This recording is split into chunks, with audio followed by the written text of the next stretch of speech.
What is going on, guys? So I'm going to be reviewing The Flash Season 5, and this is going to be a spoiler review. If you have not watched Season 5, if you're not all caught up yet, that is your warning for you to leave. So go on and get caught up, and then come back here and watch the video. So yeah, I'm not going to be breaking down all 22 episodes, so I apologize in advance for that. And if I seem a little offbeat, I mean, that's why, because I'm not going to break down every single episode. Just certain moments that stood out to me throughout the season. So, starting off with, I gotta start off with Barry and Iris' daughter, Nora, arriving from the future.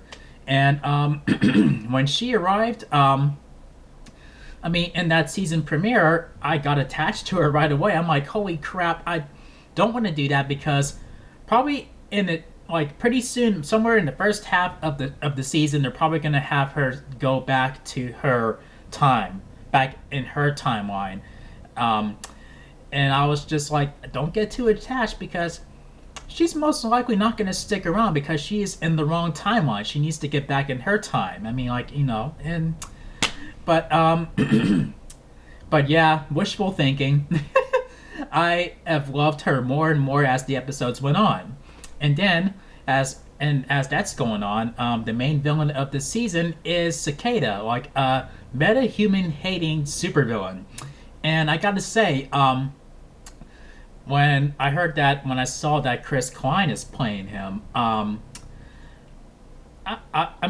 almost, he took me by surprise because, some people may have thought that his talent did kind of wore off over the years, like in movies that he's played in, but you see here that he still has a good chunk of that left. Just giving you that cold stare that he has as Cicada is just enough to send chills down your spine. Where I'm like, holy crap! I feel really scared for Team Flash. Every time he's around, their powers wear out because of that dagger that he holds, and it's just it's something that they never really faced before. So he's like probably one of the scariest villains that the Flash has ever faced. And and the Flash has faced a lot of scary villains. But so yeah, and as that went on, I actually honestly enjoyed it. And then when it got to where they finally tried to talk him into where they developed a cure for metahumans, and they talked him into using it for himself and then for his niece Grace, Gracie, and and they taught them to doing that, and then Gracie is always already filled with hate, and then next thing you know, some random woman out of the blue who turns out to be another Cicada kills the Cicada in this present time, and I'm like, what? And then we find out that it's actually his niece from the future, and I'm like, what? And I gotta be honest, I was a little bit disappointed when that happened. I'm like, why? I was enjoying that villain. What is going on? But when she took over, she did pretty good herself. Where she is almost as dangerous, probably as dangerous as her uncle.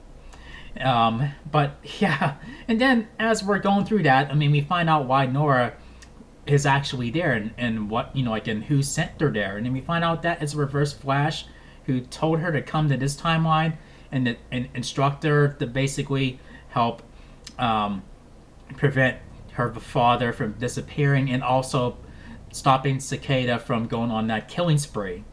And then as we kind of should know by now, Reverse Flash always has an agenda just for himself.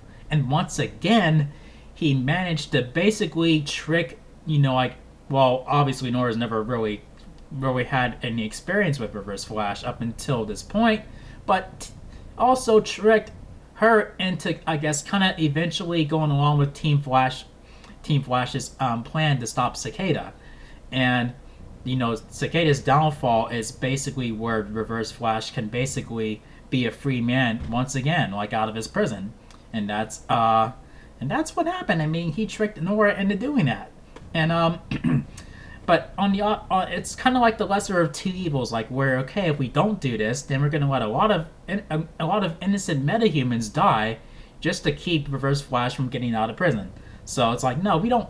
That's not what we do. I mean, that's really out of character for the Flash to prevent saving someone else just to keep another villain safe. It's sort of like either you, I guess, either you go chase the villain or you save the innocent civilian. I mean, it's kind of like that.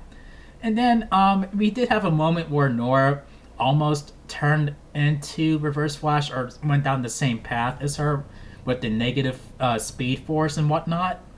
And like I was almost convinced, what if they kept that through the rest of the season, through these final episodes, and then they never got her to turn back into their Nora, like, by the end. But I'm glad that they did. I'm glad that they did do that. And so they stopped Cicada from the future, and then and also, like, Reverse Flash is free. I mean, like, I was enjoying that finale. Like, holy crap! I was almost wanting him to get out of there, and because I just love Reverse Flash as a villain. So that was pretty damn cool. And then, Nora paid the price, by doing exactly what Reverse Flash wanted her to do, and now, like, she had the choice to either go back, just turn full on, just like Reverse Flash, or just suffer the consequences. And that's what she did. It's kind of like that philosophy in The Dark Knight, where you either die a hero or you live long enough to see yourself become the villain. Yeah, I mean, that's basically that philosophy. I mean, it did hit me in the gut, where I'm like, I knew that Nora was going to leave at some point, but I didn't think it was going to happen like this. Like, wow, what an emotional ending. And then we have an end credit scene where it gives us a little hint, like, for the, like, this year's crossover, and then we see the article where Flash disappears, and then the year changes all the way to this year. So I'm like, what? This is gonna happen during Crisis on Infinite Earths? Like, whoa! it's like the Arrowverse is preparing us that, okay, every hero and every major hero in the Arrowverse is a goner. I mean, spoiler alert if you have not watched Arrow.